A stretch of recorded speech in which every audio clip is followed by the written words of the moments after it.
విశాఖ జిల్లా అక్కయ్యపాలెంలో బీటెక్ విద్యార్థిని జ్యోత్స్న అనుమానాస్పద మృతి కేసులో పోలీసులు దర్యాప్తు ముమ్మరం చేశారు. నగరంలోని బుల్లాయా కాలేజ్లో బీటెక్ ఫస్ట్ ఇయర్ చదువుతున్న జ్యోత్స్న మృతిపై ఆమె స్నేహితులతో పాటు కాలేజ్ ఫ్యాకల్టీలను విచారిస్తున్నారు పోలీసులు. ముఖ్యంగా జ్యోత్స్న ఫోన్ సమాచారంపై ఆధారంగా కేసు దర్యాప్తు చేస్తున్నారు.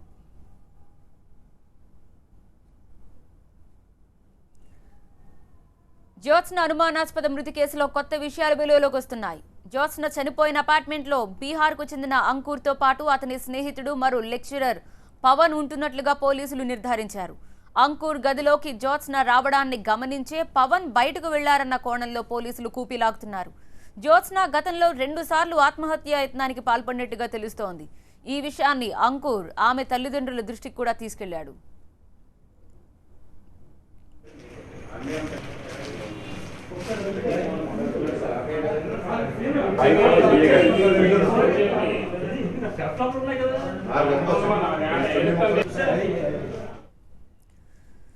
జ్యోత్స్న డెత్ కేసులో పోలీసులు తమదైన శైలిలో విచారణ జరుపుతున్నారు.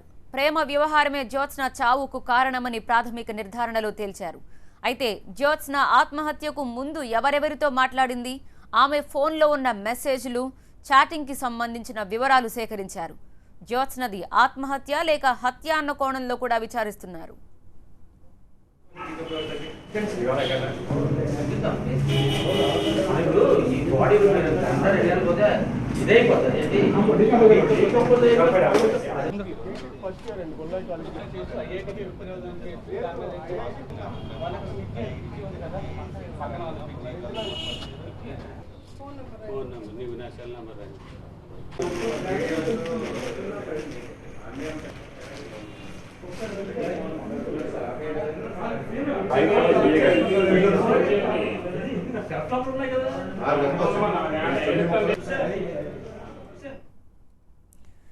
విశాఖ జిల్లా అక్కయ్యపాలెంలో బీటెక్ విద్యార్థిని జ్యోత్స్న అనుమానాస్పద మృతి కేసులో పోలీసులు దర్యాప్తు ముమ్మరం చేశారు.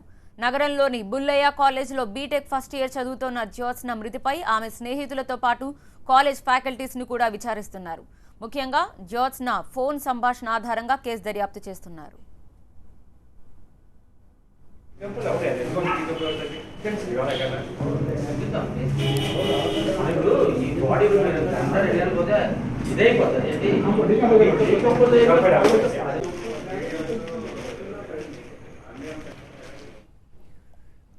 జ్యోత్స్న అనుమానాస్పద మృతి కేసులో కొత్త విషయాలు వెలుగులోకి వస్తున్నాయి. జ్యోత్స్న చనిపోయిన అపార్ట్మెంట్లో బీహార్కు చెందిన అంకుర్తో పాటు అతని స్నేహితుడు మరో లెక్చరర్ పవన్ కూడా ఉంటున్నట్లు తెలుస్తోంది.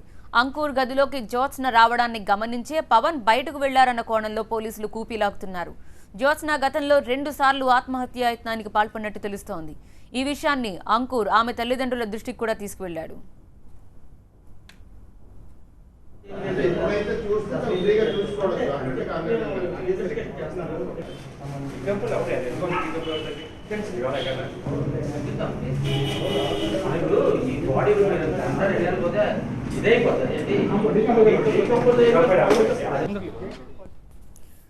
జ్యోత్స్న డెత్ కేసులో పోలీసులు తమదైన శైలిలో విచారణ జరుపుతున్నారు. ప్రేమ వ్యవహారమే జ్యోత్స్న చావు కారణమని ప్రాథమిక నిర్ధారణలో వచ్చింది.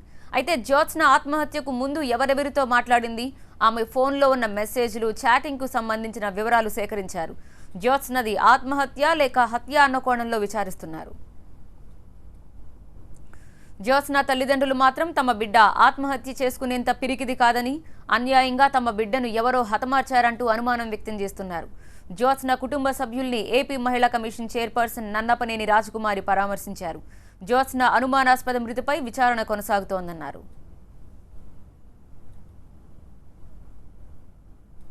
మా ప్రతినిధి కాజా మరింత సమాచారం అందించడానికి సిద్ధంగా ఉన్నారు. కాజా, ప్రస్తుతం పోలీసుల విచారణ ఎంతవరకు వచ్చింది?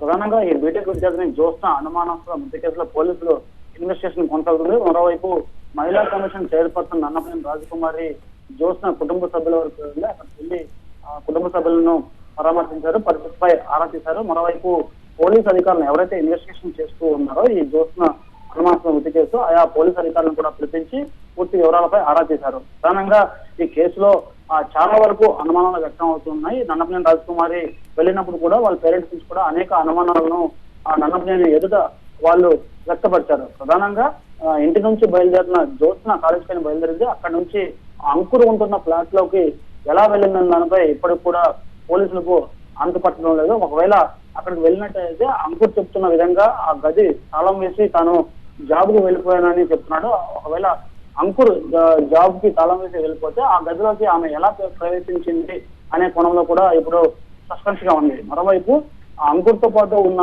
పవన్ అదే ఫ్లాట్ లో ఉంటున్నాడు. ఆ సమయంలో ఆ ఫ్లాట్ లోనే జ్యోత్స్న వచ్చినప్పుడు ఆ సమయంలో ఉన్నట్టు పవన్ ఆ ఫ్లాట్ లోనే ఉన్నట్టు పోలీసుల ప్రాథమిక విచారణలో తెలిసింది. అయితే ఆ పవన్ ఆ జ్యోత్స్న లోపలికి ఎంటర్ అయ్యే క్రమంలో ఆ పవన్ జ్యోత్స్నని చూసే బయటకు వచ్చాడా, లేకపోతే ఆ సమయంలో అక్కడ ఏం జరిగిందనే దానిపై కూడా పోలీసులు ఆరాధిస్తున్నారు. ఇప్పుడు కూడా అన్నపనేని రాజకుమారి కూడా పోలీసు అధికారులతో ఇదే విషయంపై కూడా కూలంకషంగా చర్చించారు. ఈ అంశాలపై సమీక్షించారు. అయితే ప్రస్తుతానికి పోస్ట్ మార్టం అంటే ఆ టైంలో అంకుర్ ఇంట్లో ఉన్నాడా లేదా, రూమ్ లో ఉన్నాడా లేదా పవన్ మాత్రమే ఉన్నాడా?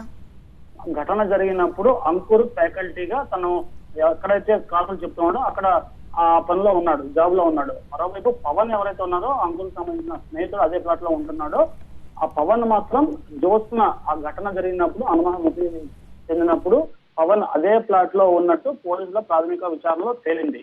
అయితే ఆ జ్యోత్స్న ఎంటర్ అవుతున్నప్పుడు లేకపోతే ఆ గదిలో ఉన్నట్టుగా పవన్ కు తెలిసిందా లేదా, అక్కడ ఏం జరిగింది, ఆ అమ్మాయి వచ్చినట్టు తెలిసే పవన్ కూడా బయటకు వచ్చి తాళం వేసుకొని బయటకు వెళ్ళిపోయాడా అనే కోణంలో ఇప్పుడు సస్పెన్స్ గా మారింది. ఈ కోణంలోనే పోలీసులు లోతుగా విచారిస్తున్నారు. ఇదే అంశాన్ని అన్నపనేని రాజకుమారి కూడా చెప్పారు. అయితే అన్నపనేని రాజకుమారి మహిళా కమిషన్ చైర్పర్సన్ ఈ అంశంపై సీరియస్ గా ఉన్నారు.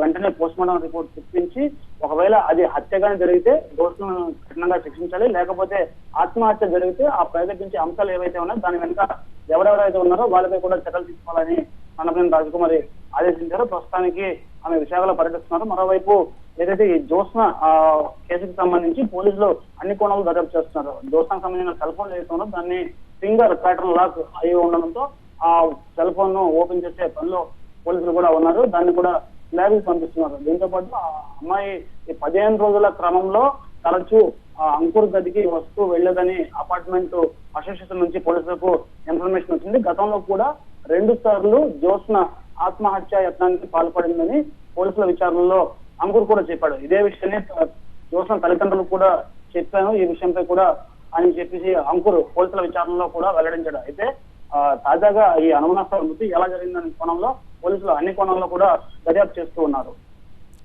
Right, thank you Khaja. మనం చూస్తున్నాం మహిళా కమిషన్ చైర్పర్సన్ అన్నపనేని రాజకుమార్ ప్రస్తుతం జ్యోత్స్న తల్లిదండ్రుల్ని విచారించినట్టుగా కూడా తెలుస్తోంది. అయితే ఆత్మహత్య చేసుకునేంత పిరికిది కాదని తమ బిడ్డ అని వారు చెప్తున్నారు. కానీ అసలు ఏం జరిగి ఉంటుందనేది మాత్రం సస్పెన్స్ గానే మారింది.